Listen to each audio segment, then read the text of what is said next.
In the previous lesson, we learned about the basics of PnL statement. In this video, let's take a detailed look at the revenue part of the PnL statement for your hotel. Welcome to clarifiedbetter.com. This website is dedicated to helping hoteliers make more money, save cost, and train their team.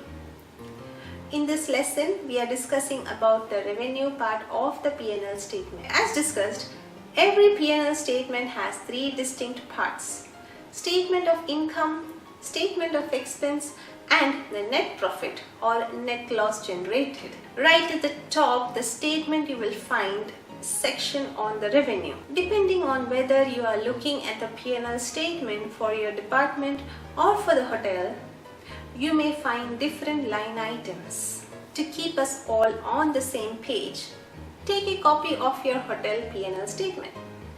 If you don't have access to your hotel PnL, download the sample from the show notes on the website just below this video. In that, you will find lines like room revenue, food and beverage revenue, MOD or minor operating department revenue. By itself, these numbers mean nothing.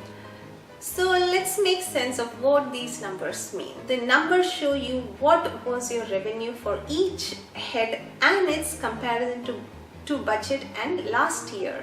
Some hotels will have the year-to-date numbers also, as you will find in the sample sheet you may have downloaded. Ask yourself these questions as you read these numbers. How did we generate these revenues?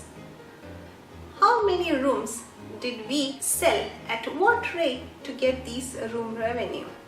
Did everyone buy at the same price? What would happen if we sold more rooms at a higher price?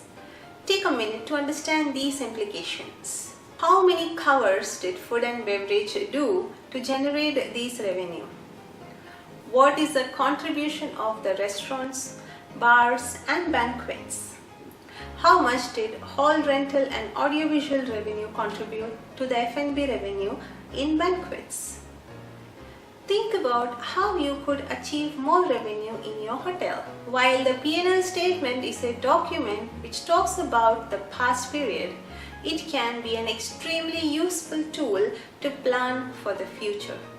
Since you are asking all these questions, you can also generate future business plan and ideas. Next thing you do is to compare it with the budget and last year revenue figures. Did you meet your budget? If yes, how? If not, what did you miss? Did you meet your last year numbers? If yes, what changed in the city? Did you have any change in the business pattern? Was it one-time event or does it represent changing business trends? Will it last for a longer time? These additional questions help you to generate more information that can help you in your business. This is how you use the revenue part of the PnL statement. In case you have not enrolled for the free course on clarifiedbetter.com, visit the website and register yourself on the free course session to access your own library of learning materials for hotel. If you like the video, please do consider sharing it with your friends and colleagues. Hope to see you in the next lesson.